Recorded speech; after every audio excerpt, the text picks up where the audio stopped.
गजाननं भूतगणादिसेवितं कपित्थजम्बूफलसारभक्षितम् उमासुतं शोकविनाशकारणं नमामि विघ्नेश्वरपादपङ्कजम्। श्रुतिस्मृतिपुराणानाम् आलयं करुणालयं नमामि भगवत्पादशङ्करं लोकशङ्करम्। अपार करुणासिन्धुं ज्ञानदं शान्तरूपिणं श्रीचन्द्रशेखरगुरुं प्रणतोऽस्मि मुदान्वहम्। देवे देहे च देशे च भक्त्यारोग्यसुखप्रदं बुधपामरसंसेव्यं तं श्रीजयेन्द्रं नमाम्यहम्। नमामः शङ्करान् वाक्यविजयेन्द्रसरस्वतीं श्रीगुरुं शिष्टमार्गानुनेतारं सन्मतिप्रदं श्रीसत्यचन्द्रशेखरेन्द्रसरस्वतीस्वामिने नमः। सर्वमङ्गलमाङ्गल्ये शिवे सर्वार्थसाधिके शरण्ये त्र्यम्बके देवी नारायणि नमोऽस्तुते। ఆత్మీయ మిత్రులారా, శ్రీ చంద్రశేఖరేంద్ర సరస్వతి స్వాముల వారి ఉపన్యాసములు 1937 వాటిని యథాతథంగా తెలుగులో అనువదించిన వారు వేలూరు రంగధామనాయుడు, హైదరాబాద్. హరనామము పరివేష్టించుగాక, 6వ ప్రవచనం.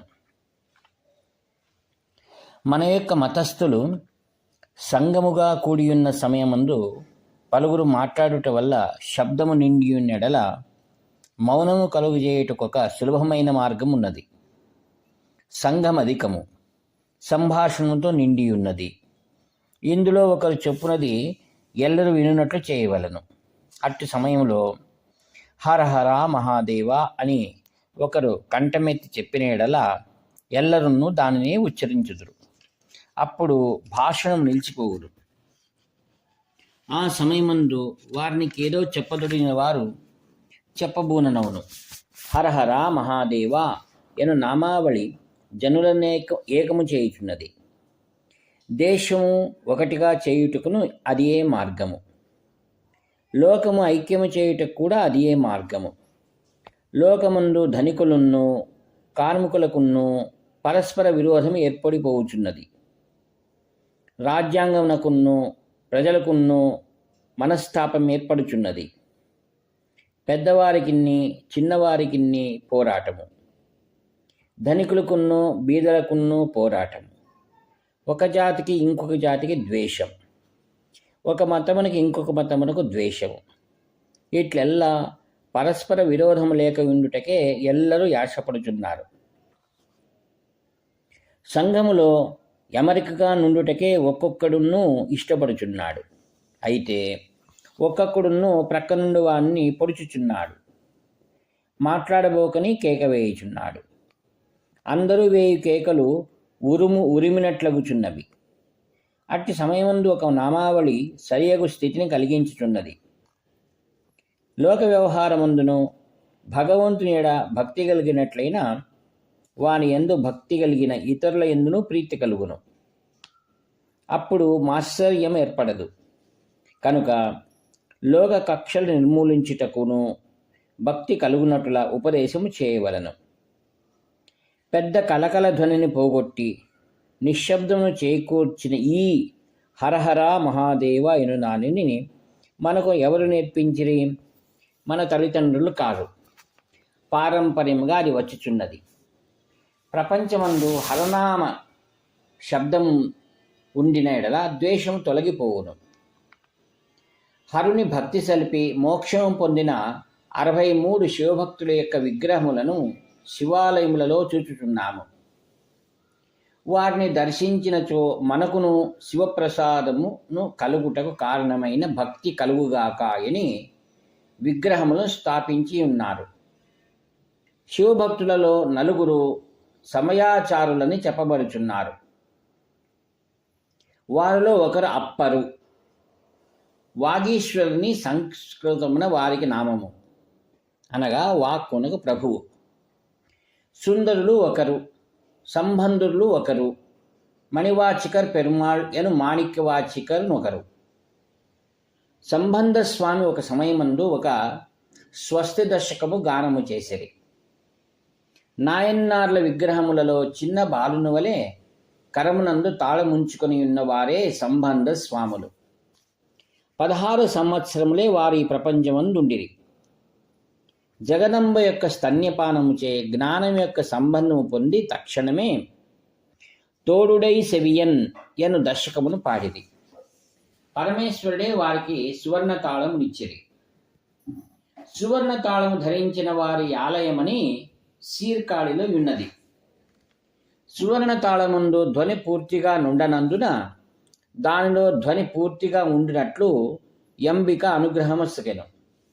కాన దేవికి అచట శబ్దనాయకి అను నామము వాడబడుచున్నది. ఈశ్వరుని వద్ద నుంచి వారు ముత్యముల పల్లకిని పొందిరి. కుంభకోణమునకు దక్షిణమందున్న పట్టీశ్వరమును క్షేత్రమందు ముత్యవు పల్లకిలో సంబంధ స్వాములను పరమేశ్వరుడు ఎదుట ప్రత్యక్షముగా చూచుటకు ధ్వజస్తంభమును నందికేశ్వరుడును సన్నిధికి ఎదురుండకుండా ప్రక్కగా జరిగి ఉన్నవి. ఇప్పటికిన్ని ఆ క్షేత్రమందు ముత్యపు మండప ఉత్సవం కొనయాడబడుచున్నది. నేటికిన్ని వారి పేరు చెప్పుకొని తేవారము గానము చేయబడుచున్నది. ఈ నగరములో వేల కొలది వైశ్యులు ఒక తేవార గానశాల చక్కగా నడిపించుట సంతోషంగా ఉన్నది. ఈ తిరుజ్ఞాన సంబంధ సమయమందు మధురకు పోయి పాండ్య దేశమును జైనమతం నుంచి కాపాడవలసిన అక్కర ఏర్పడెను. పాండ్యరాజు జైనుల మతమును అవలంబించినాడు. జైనుల వేదమును వైదిక అనుష్ఠానములను నిరాకరించిన వారు. వారికి వశమైపోయిన రాజు దేవాలయములకు జనులు వెళ్ళకూడదు, విభూతి రుద్రాక్షలు ధరించకూడదని ఆజ్ఞ ఇచ్చినాడు. రాజు యొక్క పట్టమహిషి అయిన మంగయ్యర్ కరస్యన్ను ప్రధాని కులచెరియారును మహాశివభక్తులు. రాజు తెలుసుకొనక వారు విభూతి రుద్రాక్షలు ధరించుకొని శివభక్తి చేసుకుని ఉండిరి. ఈ మంగయ్యర్ కరస్యార్ 63 శివభక్తులలో ఒకరు. స్త్రీ భక్తులలో కారక్కాల్ ఎమ్మవారును ఒకరు. వారు పాడియుండు దశకములలో తనను కారక్కాల్ పిశాచమని చెప్పుకొనుచున్నారు. ఈశ్వరునిచే పొందబడ్డ ఒక మామిడి పండును వారి భర్త భుజించి దాని యొక్క దైవికమును కనుగొని ఈశ్వరుడు ఇచ్చుట ఎక్కడిదని సందేహించెను. అప్పుడు అమ్మవారు పరమశివుని ప్రార్థించి మరి ఒక ఫలమును పొంది భర్తకు నివ్వ వాడు తాను చేసిన అపచారమును తన భార్య యొక్క అతిశయమును తెలుసుకుని మదిలో ఆమెను గొప్పదానిగా భావించి నమస్కారము చేసెను. ఇట్లు గృహస్థ ధర్మమందుండి మోక్షమును పొందిన అమ్మవారు తన యవ్వనమునన్ను సౌందర్యమును శివభక్తి చేయుటకు అడ్డముగా నుండని తెలిసి తనకు పిశాచు రూపం ఇచ్చినట్లు ప్రార్థించి దానిని పొందిరి. మనము సౌందర్యము కావాలని ప్రార్థించదము. వారు దాన్ని విసర్జించిరి. వారికి తగిన గొప్ప భక్తులు మంగయ్యర్ కరసియారును వేదము కూడదు శివభక్తి కూడదు ఎను మతాచారముల జైనుల స్వాధీనమైన రాజు శివమతస్థులను హింసించుచుండుట మంగయ్యర్ కరసియారు సహించ శక్యముగాక ఉండేది. మన స్త్రీలకు ఏ మతములందు యభమానం అధికము. అప్పరి యొక్క జ్యేష్ఠ సహోదరి తిలకవరి అమ్మయ్యను వారు ఉండిరి. అప్పరు ఇతర మతములు అవలంబించిరి. తిలకవతి అమ్మ దానిని సహించక తిరువదికై వీరాటంను క్షేత్రమందు శివపరమాత్మతో మొరబెట్టుచుండిరి. వారి ప్రార్థనను అంగీకరించి పరమశివుడు అప్పరకు శూలవ్యాధి కలుగునట్లు చేసి దాని మూలమున వారిని శైవమతమును త్రిప్పిరి. మనము ఇప్పుడు శివాలయముల్లో కూడిండున్న వల్ల శివభక్తుల మహాత్మ్యమును పొగడవలయునని తలంచినాను. పూర్వము ఇతర మతములలో చేరిన బ్రాహ్మణులను వైదిక మతమందు చేర్చుకొనలేదు, తక్కిన వర్ణములలో చేర్చుకొనబడును. దాని సాదృశ్యముగా నంది ముద్ర, శూలముద్ర అయిన 2 ముద్రలు వేయబడును. అప్పరుక్కు పెన్నాడగం ఎను క్షేత్రమందు నంది ముద్రయన్ను శూలముద్రయన్ను వేసిరి. తిలకవతియమ్మ ప్రార్థనల వల్ల వారు మరలా శివభక్తులైరి. అటులనే మంగయకరసి యొక్క ప్రార్థనచే పాండిదేశమును రాజును తిరిగి శైవ మార్గంలోకి వచ్చిరి. తిరుజ్ఞాన సంబంధ స్వాముల వారి మహిమన్ను వారును ప్రధాని కులచ్చిరియారును విని వారు పాండ్యరాజును త్రిపవలనే దూతను నంపిరి. పాలవాసన మారక బాల్యావస్థ ఎందున్న వారుగానున్న సంబంధను చూచిన తోడనే ఈ శిశువుల సాధ్యమా అని మంగయకరసియారు ఆతురపడిరి. ఆ విధముగా వారు చిన్నవారనైనను జైనులకును వారికి కొన్ని ప్రతిజ్ఞలు ఏర్పడి వాటిలో జైనులు జయముందిరి. వెనక వారు తమ సిద్ధాంతమును తాళపత్రమును రాసి వైఘా నదిలో విడవలననియో ఏరి ప్రవాహమునకు ఎదురుజనును అది సత్యమని నిర్ణయించుకొనిరి. అప్పుడే సంబంధ స్వామివారు స్వస్థ దశకమును ఇట్లు పారిరి. బ్రాహ్మణులకు మంగళమవుగాక, దేవగో బృందములకు మంగళమవుగాక, సువృష్టి కలుగుగాక, రాజు అభివృద్ధి చెందుగాక, చెడు విషయములు ఎల్లా కృంగిపోవుగాక, హరనామమే పరివేష్టించుగాక, ప్రపంచ దుఃఖము నివారణముగాక. ఎచ్చటి చూచినను హరనామము పరివేష్టించుగాక. అందుచే ప్రపంచ దుఃఖము తొలగిపోవుగాక అని వారు ఈ దశకమందును చెప్పియున్న దాన్ని గమనించవలెను. మనము శివదర్శనము చేయనప్పుడు హరహర అని చంపలు వాయించుకొనుచున్నాము. చంపలు వాయించుకుంటకే హరహర వేసుకుంట అని పేరు.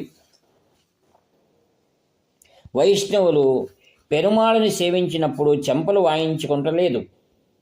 హరహరాయని చెప్పుట చేత దుఃఖము నివారణమవునని పెద్దలు చెప్పి ఉన్నారు. దుఃఖ నివృత్తికి మనము వకీలులు, డాక్టర్లు మొదలగు అనేకులను యోచించుతున్నాము.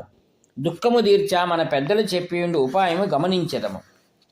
ప్రపంచం యొక్క దుఃఖ నివారణ కొరకు హరనామము పరివేష్టింపవలెను.